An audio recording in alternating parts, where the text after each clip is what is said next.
Hi folks, today I'll be covering some cash flow and spending observations that might help you examine as well as have better conversations about this area of your financial plans. Now the first observation is that most people never really review where they're putting their ongoing cash flows each year. The reason being mostly because of what we set up for ourselves is somewhat automated, like a 401k contribution or a credit card payment, for example. And let's face it, there's very few people who really want to sit down and look at these figures and ask questions about them. It's just not very exciting stuff, and watching your favorite series on Netflix is more appetizing. But maybe a few of you would be willing to take a step, at the very least, to put in an annual review meeting on your calendar and review the amount or percentage of your income going to all these different items. Everything from subscriptions your money is going to, as well as your savings rates and contributions to your future plans. Does it make sense to increase your contributions to your retirement accounts? What about increasing funds to other goals that give you meaning or purpose? These and other questions start to matriculate out of such an exercise and begin to inform you where your priorities may have drifted off course. My second observation is, do you have an agreement in your house of how much you should be going to the various accounts or activities, or is there discord?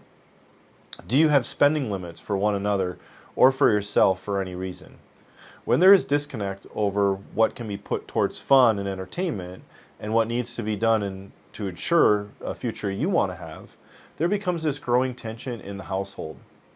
There are certain spoken and unspoken expectations around cash flows. For example, when there's extra money at the end of a given month, where does it go? To fund and entertainment, a side fund, or to pay off the mortgage faster?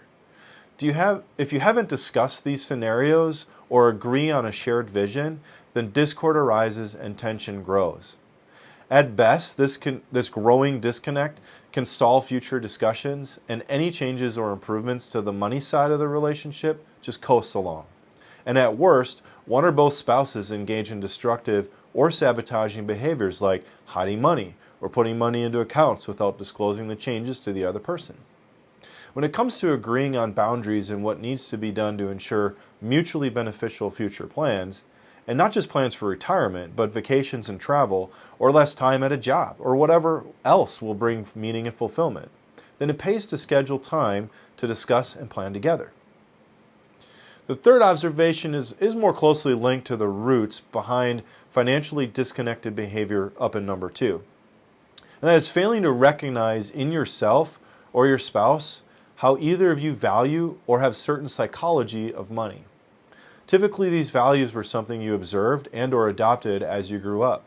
You might have a scarcity mentality because you saw the stress and scarcity in how your parents dealt with finances. So you too carry some mental stress and similar mindset as an adult with yours.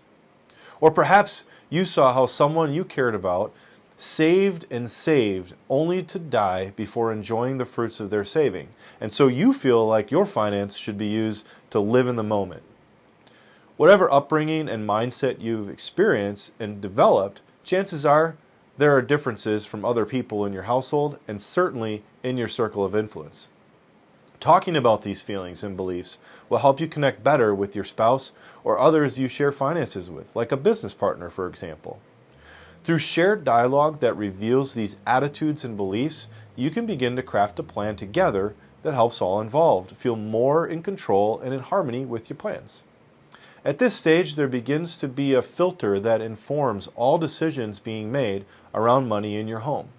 It's getting to the point of having a unified filter that needs continued dialogue and agreement to stay on track.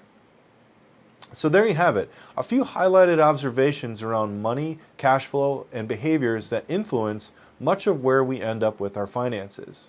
And hopefully you gathered a few ideas to approach and have some quality conversations around your money and where it's going. If you found this video insightful, please share with someone you care about and hit the button before you go. As always, keep doing life better, and we'll see you next time.